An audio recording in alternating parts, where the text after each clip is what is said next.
بسم اللہ الرحمن الرحیم۔ آج کا عنوان ہے غیر ضروری بوجھ۔ ارشاد نبوی صلی اللہ علیہ وآلہ وسلم ہے کہ اللہ تعالیٰ اعلیٰ امور کو پسند کرتے ہیں۔ اس سے مراد یہ ہے کہ انسان کی زندگی کا ایک ایک لمحہ بہت اہمیت کا حامل ہے۔ اللہ نے انسان کو جو وقت اور قوت عطا کی ہے وہ بہت قیمتی ہے، اور اس کا ضیاع انسان کو دنیا و آخرت میں رسوا کر سکتا ہے۔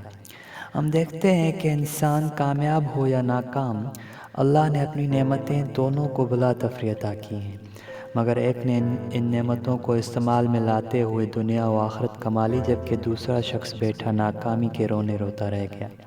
انسان کو دی جانے والی ان نعمتوں کا استعمال بہترین کاموں کے لیے کیا جانا چاہیے، نہ کہ غیر ضروری خواہشات، ترجیحات اور سرگرمیوں کا بوجھ اٹھائے انہیں بے مقصد ضائع کر دیا جائے۔ ارسطو کے مطابق زندگی میں ہم جو کچھ بھی کرتے ہیں وہ ہماری عادات ہی کا نتیجہ ہوتا ہے۔ عادات کسی بھی فرد کی شخصیت کی آئینہ دار ہوتی ہے۔ کامیاب انسان اس بات سے بخوبی واقف ہوتے ہیں کہ راستہ بہت طویل اور منزل بہت دور ہے، لہٰذا اسے پانے کے لیے انہیں مسلسل جدوجہد کرنا ہوگی۔ سفر میں کامیابی انہی کو نصیب ہوتی ہے جو یقین، محنت، مستقل مزاجی کو اپنائے آگے بڑھتے رہتے ہیں اور خود کو غیر ضروری بوجھ سے آزاد رکھتے ہیں۔ اپنے سفر کو آسانی سے طے کرنے کے لیے ہمیں خود پر سے عدمی، بیکار اور فضول بوجھ اتارنے پڑتے ہیں، اور ان کا ختم ہو جانا ہی ہمارے لیے اور ہماری منزل کو پا لینے کی جستجو کے لیے بہتر ہوتا ہے۔ غیر ضروری بوجھ سے کیا مراد ہے؟ ہماری زندگیوں میں ایسے بے شمار کام، خواہشات، عادات، ترجیحات اور سرگرمیاں شامل ہوتی ہیں جو ہمارے لیے بوجھ بن جاتی ہیں، اور پھر ان کا وزن اٹھائے ہم اس قدر سست رویے کا شکار ہو جاتے ہیں کہ اپنی منزل کھو بیٹھتے ہیں۔ آپ ذرا خود پر، اپنے ارد گرد موجود لوگوں کی زندگیوں پر نظر دوڑائیں تو آپ کو اندازہ ہوگا کہ ایسی بے شمار چیزیں ہماری زندگی کا حصہ ہیں جن کا ہمیں نہ اس جہاں میں کوئی فائدہ ہے نہ اگلے جہاں میں، مگر ان میں ہم اتنے مشغول ہو چکے ہیں کہ اکثر اپنی پوری زندگی ان میں کھپا دینے کے باوجود آخر میں خالی ہاتھ رہ جاتے ہیں۔ اکثر اوقات دیکھا گیا ہے کہ ہمارے دل و دماغ میں موجود کسی شخص کے لیے غصہ یا نفرت کے جذبات ہمیں زندگی میں آگے بڑھنے سے روکے رکھتے ہیں۔ ہم اپنی بیشتر صلاحیتوں کو کسی مفید کام میں لگانے کے بجائے غصے اور انتقام کی آگ میں جھلساتے رہتے ہیں، اور نتیجتاً اپنا سکون و اطمینان، اپنی جسمانی اور ذہنی صحت کھو بیٹھتے ہیں۔ غصے اور نفرت کا یہ غیر ضروری بوجھ ہماری کامیابی کے منزل میں رکاوٹ بن کر کھڑا رہتا ہے۔ ہم معاف کر دینے کی عادت اپنانے سے قاصر خود کو ساری عمر کے لیے ناکامی کے حوالے کر بیٹھتے ہیں۔ انسان خطا کا پتلا ہے۔ ہم بہت سی غلطیاں کرتے ہیں اور پھر ان سے سیکھ کر آگے بڑھتے ہوئے کامیابی تک پہنچتے ہیں۔ یہی غلطی اگر ہمارے علاوہ کوئی دوسرا شخص کر بیٹھے، ہم سے کوئی برا سلوک، برا رویہ اپنا بیٹھے، تو ہم دلوں میں روک پال لیتے ہیں۔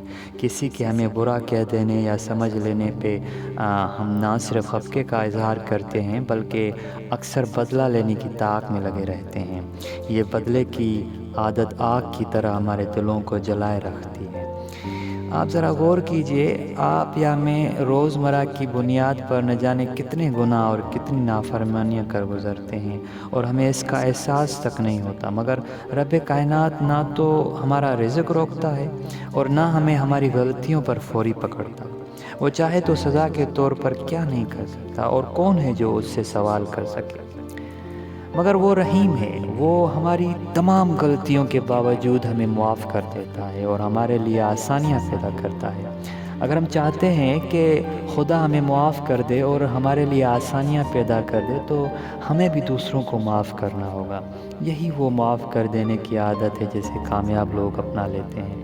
وہ اپنا وقت فضول باتوں اور ناراضگیوں میں ضائع کرنے کے بجائے معاف کر دینے کو پسند کرتے ہیں، اور ان کا یہ عمل، یہ عادت ان کے دل سے بدلے کی آگ کو ختم کر دیتی ہے۔ ہم میں کچھ لوگ ایسے بھی موجود ہوتے ہیں جن کی طبیعت اکثر اداس اور پریشان سی ہوتی ہے۔ اداسی، گھبراہٹ، پریشانی، یہ تمام کے تمام انسان کے عام احساسات ہیں، مگر ان احساسات کا ضرورت سے بڑھ جانا ایک بوجھ ہے جو کسی بھی انسان کو وسوسوں کا شکار بنا کر زندگی میں آگے بڑھنے سے روکے رکھتا ہے۔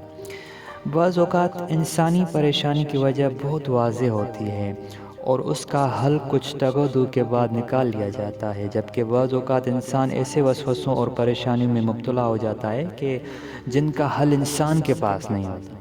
ایسی تمام پریشانیوں اور وسوسے بوجھ ہوتے ہیں۔ اس بوجھ سے نجات حاصل کرنے کے لیے خود کو پرسکون کرنے کی کوشش کیجیے۔ بے شک دلوں کا سکون اللہ کے ذکر میں ہے۔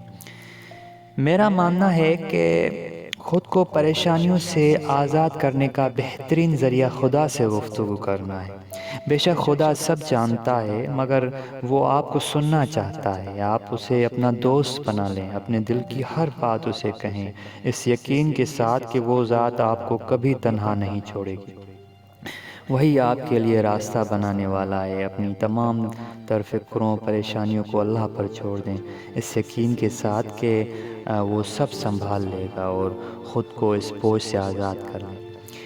انسان کے رشتے اور لوگوں کے ساتھ تعلقات اس کی زندگی کا ایک عظیم سرمایہ ہوتے ہیں۔ انسان اپنے رشتوں کے معاملے میں بہت جذباتی ہوتا ہے اور ان کے بغیر زندگی کا تصور بھی ناممکن لگتا ہے۔ رشتوں کے درمیان محبت اپنائیں اور احساس کی کمی، باہمی رنجشیں اکثر ہمارے لیے ذہنی اذیت کا باعث بن جاتی ہیں، اور یہ ذہنی اذیت ہماری زندگی کو روک کر رکھ دیتی ہیں۔ ہم نہ آگے بڑھ پاتے ہیں اور نہ اپنے تعلقات درست کر پاتے ہیں۔ بعض اوقات ان معاملات میں ہماری تمام تر صلاحیتیں اور کوششیں بیکار جاتی ہیں۔ لہٰذا میں سمجھتا ہوں کہ ایسے تمام معاملات میں اپنے دل کا بوجھ کم کرنے کے لیے انسان کو صبر و تحمل کے ساتھ درگزر کا رویہ اپنانا چاہیے۔ آپ اپنوں کے حقوق ادا کرتے رہیں، اپنے فرض پورے کریں اور صلے کی امید مخلوق سے نہیں خدا سے رکھیں۔ جس دن آپ خود کو یہ سمجھانے میں کامیاب ہو گئے کہ آپ کو صلہ لوگوں نے نہیں خدا نے دینا ہے، اس دن آپ مطمئن ہو جائیں گے اور بے لوث ہو کر اپنا فرض نبھاتے زندگی میں آگے بڑھنے کے قابل ہو جائیں گے۔ دنیا کی ترقی اور ٹیکنالوجی کے نام پر مشینوں کے غیر ضروری استعمال نے انسانی زندگی اور اس کی مصروفیات کو یکسر بدل کر رکھ دیا ہے۔ آج کے انسان کا بہت سا وقت فون، سوشل میڈیا، اسکرولنگ، ٹیلی ویژن پر ضائع ہوتا ہے، اور بدقسمتی سے ہمیں اس کا احساس بھی نہیں ہو پاتا۔ غیر ضروری اور غیر اہم کام ہمارے لیے بہت بڑا بوجھ ثابت ہو رہے ہیں۔ مقصد حیات کی کمی اور اس پر تیزی سے بڑھتی ٹیکنالوجی نے ہمیں سوچنے سمجھنے سے قاصر کر دیا ہے۔ ہم بنا کسی حکمت عملی کے آنکھیں بند کیے اپنے قیمتی وقت کو غیر ضروری سرگرمیوں میں ضائع کرتے چلے جا رہے ہیں۔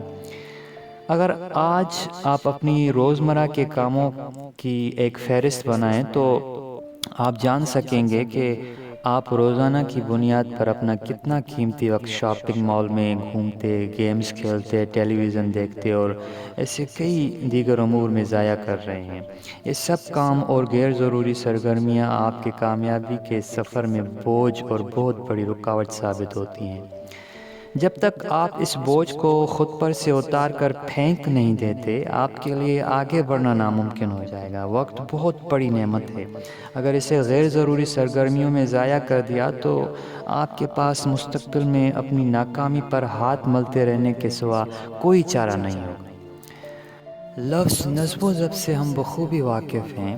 اس لفظ کے کئی معنی بیان کیے جاتے ہیں۔